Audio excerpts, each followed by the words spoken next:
Ang video na ito ay ginawa para sa layunin ng impormasyon at public awareness. Lahat ng impormasyong binanggit dito ay base sa mga ulat mula sa media, official statements at publicly available sources sa oras ng paggawa ng video. Wala itong intensyon na manira ng tao, personalidad o institusyon. Hindi rin ito legal advice at hindi rin namin kinakatawa ng anumang partido o political grupo. Ang lahat ng pananaw at analysis ay para lamang sa diskusyon at hindi dapat ituring na pinal na konklusyon. Inaanyayahan namin ang audience na maging kritikal, magsuri ng sariling sources at bumuo ng sariling opinyon. Kung may bagong developments o official documents na lumabas, maaring magbago ang impormasyon sa video na ito. Ngayong araw, tatalakayin natin ang isa sa pinakamainit na issue ng 2025, ang posibleng arrest warrant laban kay Senator Bato de la Rosa mula sa International Criminal Court. Ano ang ibig sabihin nito? Saan nanggagaling ang balita at bakit pinagdedebate ito ngayon sa buong bansa? Handa na ba kayo? Simulan na natin. Si Bato de la Rosa ay dating hepe ng Philippine National Police o PNP noong panahon ng malawakang kampanya kontra droga. Sa pagiging PNP chief, naging prominenteng bahagi siya ng kampanyang War on Drugs ng dating administrasyon. Kampanyang naging tumpak sa mga aligasyon ng mga extrajudicial killings at paglabag sa karapatang pantao. Dahil dito, kasama siya sa mga personalidad na itinuturing na posibleng samasabak sa mga kaso ng crimes against humanity na kinikilala ng ICC. Noong 8 Nobyembre 2025, Office of the Ombudsman pinahayag na ang ICC ay naglabas umano ng warrant of arrest laban kay Bato de la Rosa. Ayon kay Ombudsman Jesus Crispin Remulla, I have it on good authority, public interest ito, kaya ipinahayag niya na warrant ang inilabas ng ICC. After it's said and done, may mga bagay akong hindi pwede sabihin. Okay. Pero meron, sir. Meron. Kaya may mga bagay akong hindi pwede sabihin. Yun lang, I can limit myself to that. Pero andito pa po sir si Sen Bato sa Philippines. Andito pa naman yata. He's supposed to be in Pampanga. Is he also under your...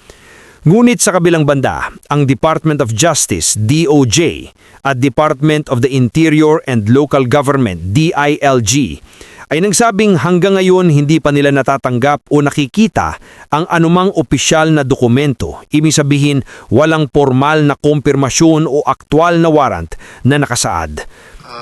We have not seen nor received any copy of this ICC warrant of arrest. We are just reacting to what we heard over the weekend and what has been circulating online. As to the senators, to the good senator reaching out to us, we have not received any. I suppose it would have to be coursed through the Department of Foreign Affairs if there was really a copy of the warrant, and then the Philippine Center for Transnational Crimes would be the ones who would have or would be furnished a copy of the same. Then that's the only time transmittals would be made to the relevant agencies or law enforcement agencies directed to implement the same. Ito ang dahilan bakit maraming media outlets at legal observers ang nag-iingat at tumatawag sa publiko na huwag agad maniwala o magsalita hanggang may konkretong ebidensya. Si Bato mismo ay nagsabing handa siyang harapin ng anumang warrant kung talagang lalabas ito.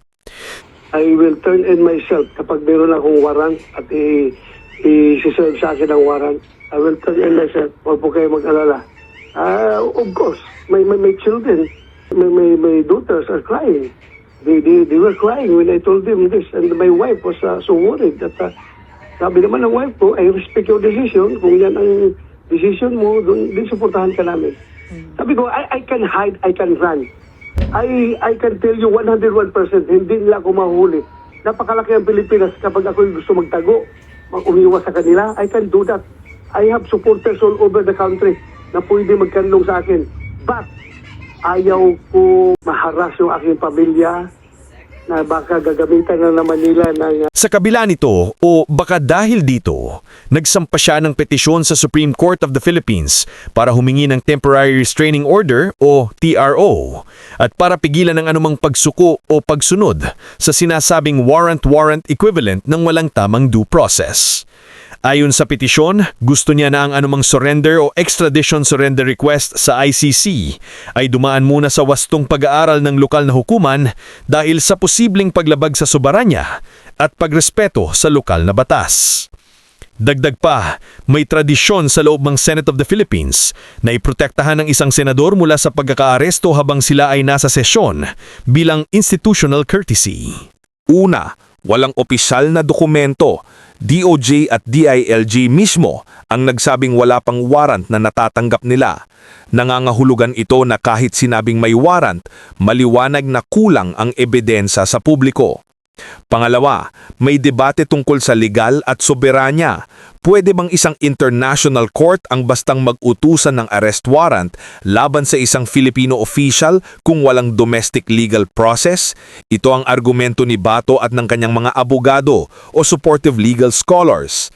Pangatlo, posibilidad ng politically motivated prosecution or weaponization ng international justice. May mga nagsasabing ginagamit ang balita upang panakot o palakihin laban sa ilang personalidad, lalo na't medyo malabo pa yung konteksto. Panghuli, kung totoo man, ano ang magiging epekto nito sa lipunan, politika at usapin ng human rights sa bansa? Malaki ang magiging implikasyon sa tiwala ng publiko, sa soberanya at sa pananaw ng mundo sa Pilipinas. Ang kasong ito kay Senator Bato versus ICC ay kumakatawan sa isang matinding bangayan ng soberanya, katarungan at accountability. Hindi simpleng usapin ng politika, ito ay may malalim na epekto sa ating pananaw bilang isang bansa sa pagharap sa mga aligasyon ng human rights violations. Hanggang hindi malinaw at may opisyal na dokumento, ang lahat ay haka-haka pa. Pero isang bagay ang malinaw. May karapatan tayong magtanong, magsaliksik, at magpagdamdam para sa katotohanan at para sa hustisya. Ano sa palagay ninyo? Patas ba ang prosesong ito? Fair ba na isang international court ang humarap sa mga kasong dapat unahin ng lokal na korte?